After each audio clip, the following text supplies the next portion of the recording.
Juan Fabio Beltrones, jefe de la bancada priista en la Cámara de Diputados. Nuevo gobierno, 5 meses, nuevo partido para fines prácticos del gobierno, que es tu partido, el PRI. Y bueno, 5 meses que han sido una completa revolución en materia de reformas, de propuestas legislativas, de iniciativas, que han sido todas pues bastante discutidas, muchas de ellas controvertidas, todas ellas necesarias. Hay una cantidad impresionante de aplausos en torno a todo el trabajo que está haciendo, que finalmente teníamos 3 sexenios buscándolo y no llegaba. Pero también hay cuestionamientos sobre si la rapidez con lo que está haciendo, en las formas, se está haciendo lo correcto.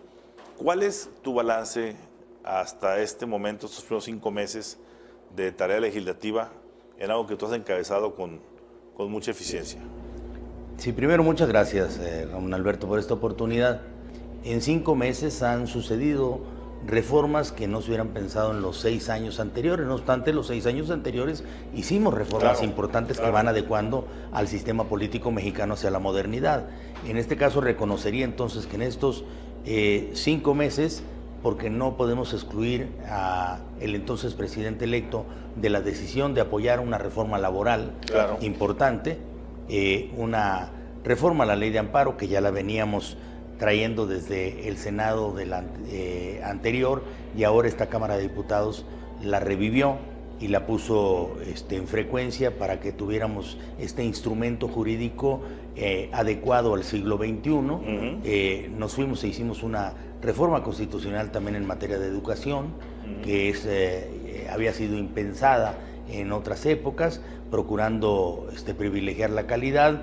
Hemos dado un gran paso en la reforma constitucional en materia de telecomunicaciones y competencia, porque aquí estamos llevando a un nivel superior, que es el constitucional, la autonomía tanto del tema telecomunicaciones en su normatividad como el de competencia, y estoy muy emocionado porque ya estamos nuevamente construyendo bases para una reforma energética de segunda generación, y entonces terminaríamos posteriormente, quizá este mismo año, viendo una reforma fiscal o hacendaria.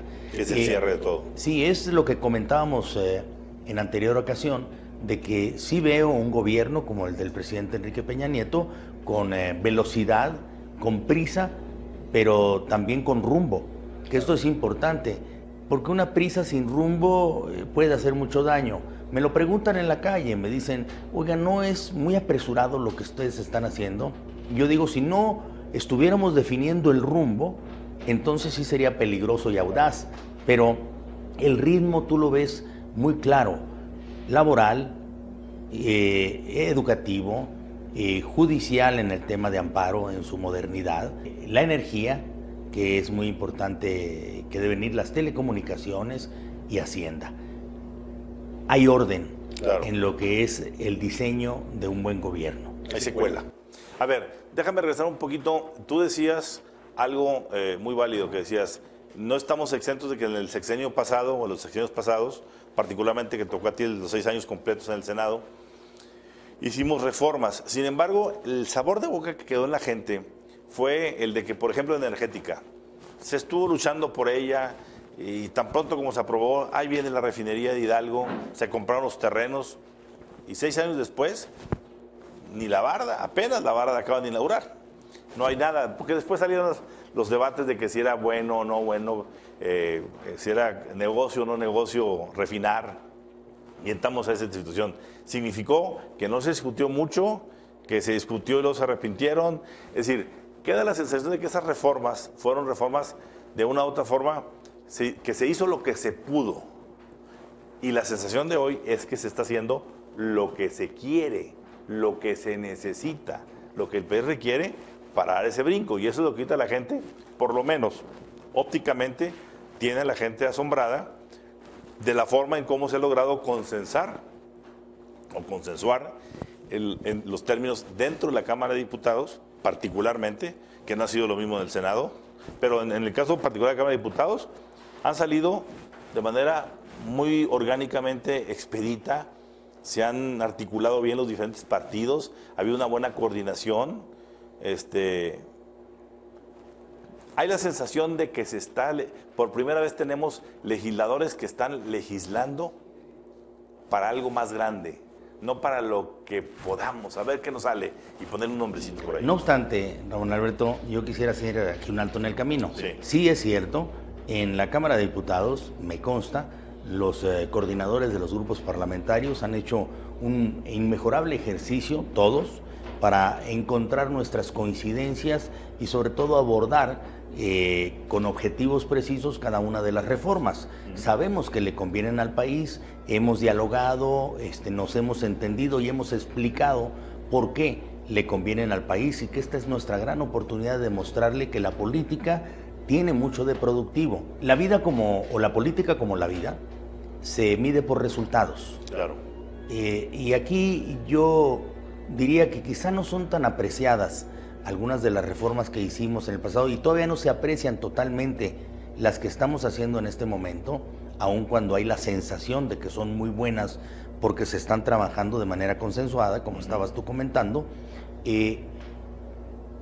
pero no podrían tener un impacto muy rápido en lo que son los resultados tangibles. El legislador no le puede dar capacidad administrativa y de acción al gobernante. Si el gobernante se queda atorado, será por su mediocridad. Absolutamente. Y eso es otra cosa. En este caso, tenemos 5 meses de reformas. Tampoco están sus resultados muy a la vista, porque tú no vas a ver que la reforma laboral te dé rápidamente empleo y crecimiento. Lo que te está dando es certeza jurídica, y eso es muy importante para el crecimiento y el empleo. No vas a ver que la reforma educativa rápidamente te vaya a hacer crecer el Producto Interno Bruto, pero yo creo que la educación de calidad sí nos va a traer al futuro el crecimiento del Producto Interno Bruto. No vamos a ver que la reforma a la ley de amparo te vaya a traer también rápidamente más empleo y con esto más bienestar o más seguridad pública. Tendrán que madurar en el tiempo. Claro. La de telecomunicaciones yo sí creo que rápidamente puede traer inversiones importantes, una gran competencia, mejorar en buena parte el servicio que nos dan, que la verdad es muy precario en telecomunicaciones, y me refiero a telefonía y a otros más, muy caro y precario, por cierto. Sí nos podría dar buenos resultados, y la que nos puede dar resultados también inmediatos es la reforma energética de segunda generación, junto con la reforma hacendaria, que son las que más pueden atraer inversión, tener mayor recaudación y con esto impactar la inversión, el crecimiento económico y el empleo. Me dicen, oigan, tenemos 5 meses de las reformas que ustedes están haciendo. ¿De qué te sientes orgulloso de la reforma laboral que se aprobó? ¿Cuáles son las partes que tú dirías, a ver, yo siento que hicimos bien esta tarea? De 2 cosas. De la flexibilidad que hoy se pueden encontrar buena parte de aquellos que están sujetos a la reforma laboral para la contratación, sin haber lastimado los derechos de los trabajadores. Claro. Hoy que le dimos flexibilidad, no cancelamos los derechos de los trabajadores y estábamos muy tentados a caer en los radicalismos. Aquellos de la derecha que exigían 0 derechos y garantías para los trabajadores, y aquellos de la izquierda que decían ni un paso atrás en esto de que los empresarios no deben de tener ninguna consideración y flexibilidad en la contratación. Yo creo que hoy tenemos una reforma laboral flexible, pero que cuida los derechos de los trabajadores. ¿Qué te hubiera gustado ver a ti en lo personal o particular que no terminó viéndose en esa reforma laboral? En la laboral, pues quizá haber profundizado un poco más en la transparencia en la que inevitablemente vamos a caer. De la ley de amparo, ¿qué sientes con esta ley de amparo que básicamente fue una gran piedra de toque, el cambio tan radical que se le hace a la no suspensión de amparo a las concesiones públicas y sus repercusiones hacia... Creo que ahí ¿de qué estamos hablando en la ley de amparo? A ver.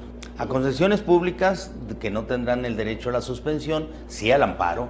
Ahí claro, se equivocan algunos que dicen que no tienen derecho al amparo y que quedan en indefensión. De ninguna manera.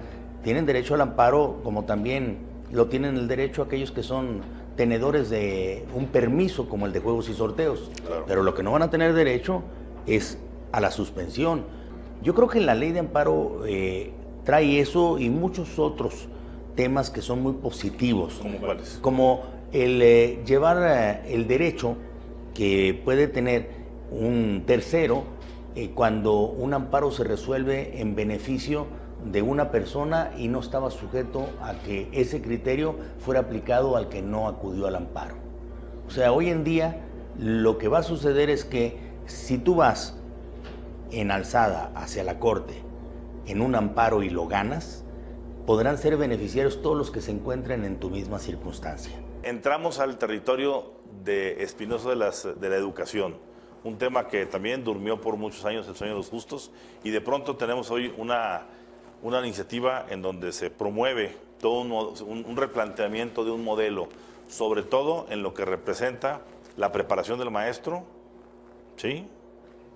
Y los derechos que tienen los educandos, de tener una mejor educación, con maestros más preparados, con evaluaciones. ¿Qué nos dices de toda esta reforma? Que fue una idea bien concebida. ¿Y por qué reforma constitucional? Yo estoy más que convencido que hay que profundizar cuáles son las razones y las causas, más allá de aquellas que aparentemente duras son de carácter superficial. Porque todos quieren hacer un referencial hacia el sindicato, que es el principal problema de la falta de calidad educativa en México. Yo estoy más que convencido que sí es cierto. Ese sindicato, como algunos otros, han cometido ciertos excesos que no hay que permitir, sino que hay que reencauzar, pero la solución no es liquidando el sindicalismo en México. Claro. El sindicalismo es bueno, es noble, hay que protegerlo, pero también hay que encauzarlo, sobre todo en términos de transparencia, y evitar que su autonomía genere abusos y opacidades, que son las que hoy censura mucho la gente, los mexicanos.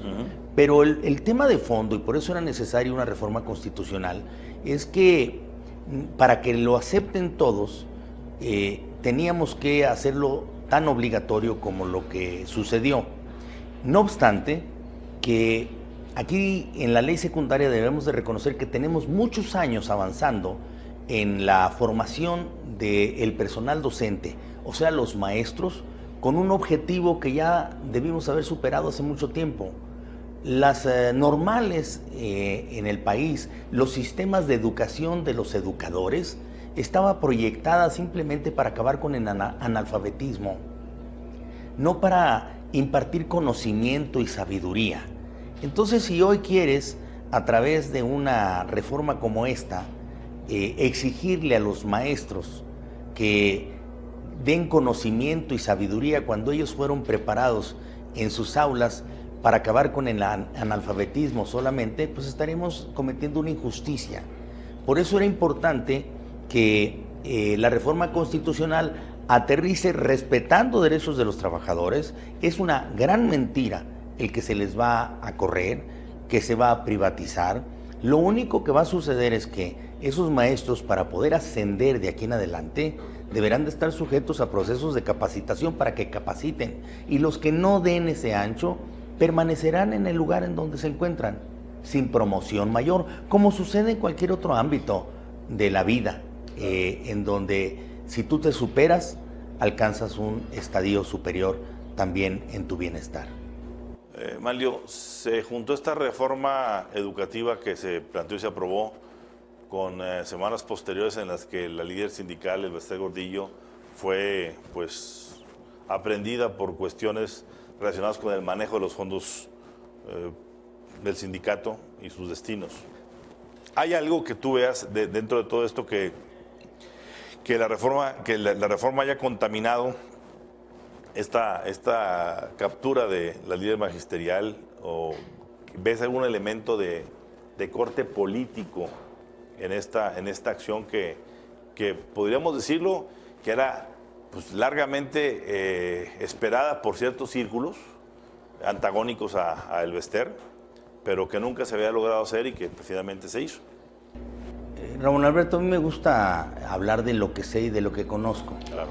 En este caso, mi función específica como legislador, como diputado federal, como coordinador de la bancada más grande en la Cámara de Diputados, que es la del PRI, me tocó solamente llevar un análisis a fondo de la reforma constitucional en materia de educación, las modificaciones al tercero constitucional, convencido de que estábamos haciendo lo que más le convenía al país. Y no conozco a detalle, no obstante he leído mucho de lo que ha aparecido sobre el proceso judicial que se sigue en contra de la maestra.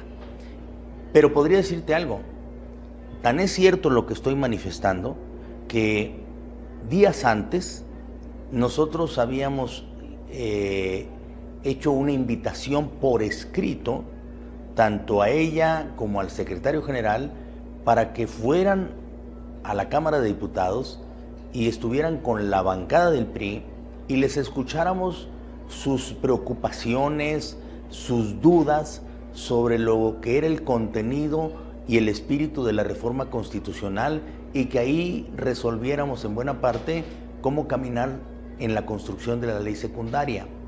Esta invitación todavía la mantengo, porque no era específica y personal para una persona, para alguien, sino era para el dirigente o la dirigente del sindicato de maestros.